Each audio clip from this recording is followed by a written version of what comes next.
历史漫漫，从来不缺有智谋的聪慧之人。如果非要从中找出智谋的代表，想必很多人会想到诸葛亮。而在民间传说中，能和诸葛亮相提并论的人，自然要数刘伯温了。正所谓三分天下诸葛亮，一统江山刘伯温。然而历史的吊诡在于，诸葛亮抱憾而死，刘伯温的死更是成了千古之谜。这些聪明绝顶的天才似乎都难以善终。作为明朝开国的第一谋士，就像诸葛亮之于刘备，刘伯温也是朱元璋身边不可或缺的人物。在明朝立国的那些艰苦岁月中，刘伯温可谓功高至伟。在战场上，刘伯温能运筹帷幄，决胜于千里之外。在很多至关重要的战斗中，刘伯温准确的判断力帮助朱元璋多次扭转局势。不可否认，朱元璋是打仗的一把好手，读书不多的他似乎是天生的军事家，他能看到很多人看不到的东西。就拿该如何对付张士诚和陈友谅这件事上，朱元璋就将矛头盯上势力很大的陈友谅。当时很多人对朱元璋这一决策是反对的，认为柿子要挑软的捏，怎么一上来就要和强大的陈友谅拼个你死我活。朱元璋对此给出了自己的意见，他笃定当他对陈友谅用兵的时候，张士诚会按兵不动，但是如果先对付张士诚，那么陈友谅一定不会袖手旁观，这样的话朱元璋就会陷入双线作战的被动之中。众人听到之后恍然大悟，只是他们不清楚的是，刘伯温对于此事早已经和朱元璋交流过了。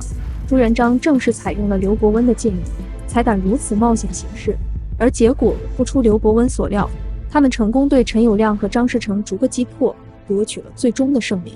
按理来说，这对君臣相知的好典范应该能同富贵，可是刘伯温的结局着实令人寒心。那么刘伯温到底是怎么死的？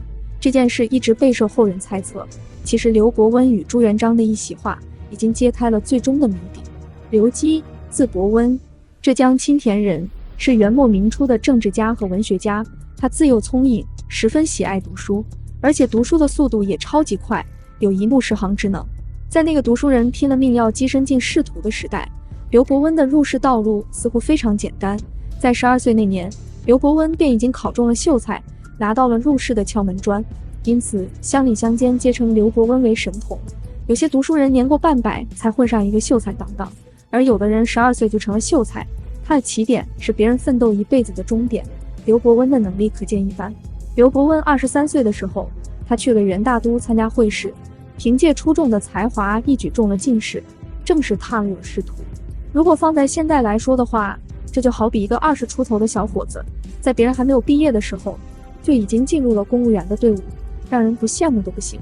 当然，这只在和平年代适用，而刘伯温生活的年代是兵荒马乱的元朝末年。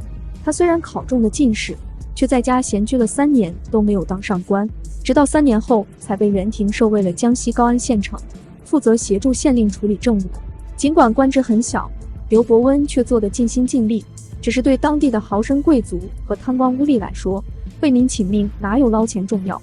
乱世的人命如草芥，刘伯温救得了一人，却救不了所有人。中国文化是很聪明的，早就给读书人指了2条路：天下有道则仕，这是儒家的路；天下无道则隐，这是道家的路。如今天下无道，刘伯温直接辞官回家。后来虽然又做了一些职位比较大的官，可刘伯温终究没能抵挡住朝廷黑暗对他的折磨，随即对元朝失去了信心，再也不想当元朝的官。不当官的刘伯温在家里闲居的日子依然关注着天下大事，这也让他在余杭之地颇有声名。等到朱元璋应试而起之后，他便听闻了刘伯温的贤名，便亲自将他请到应天，并让他做了自己的首席谋臣。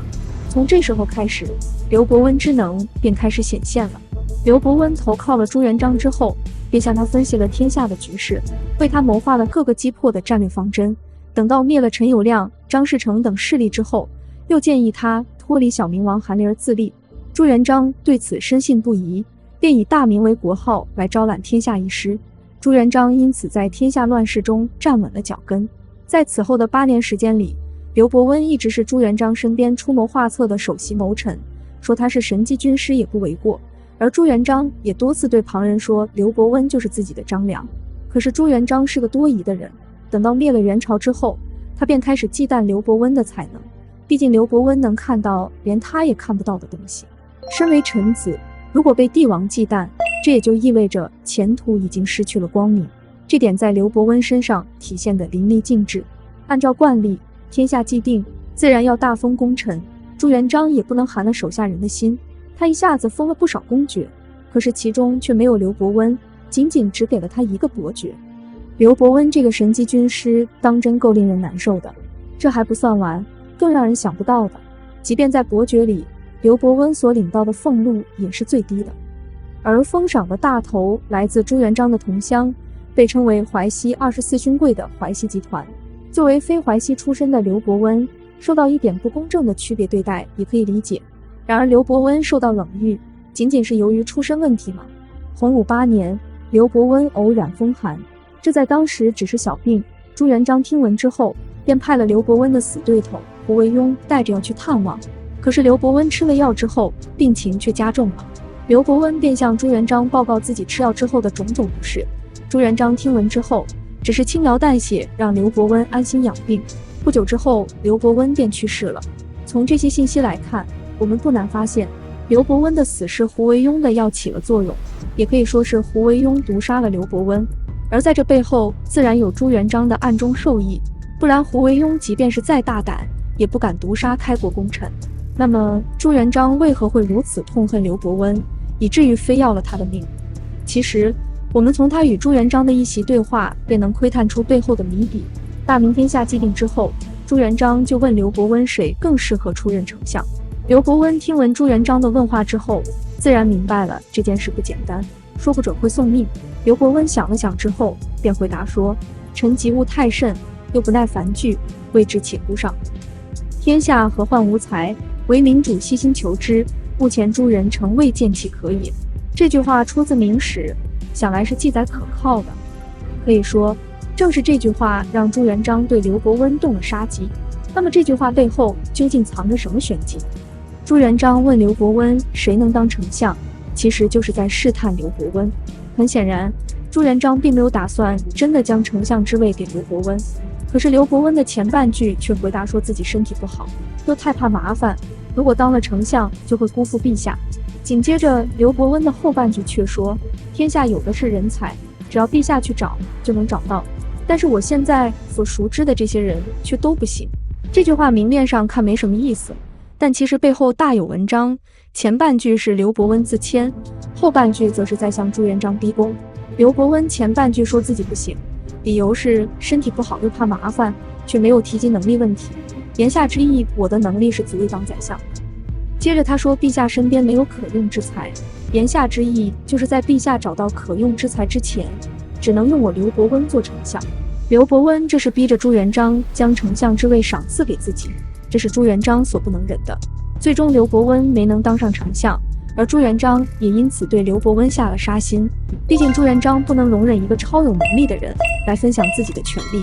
最终刘伯温凄惨去世，令人叹息。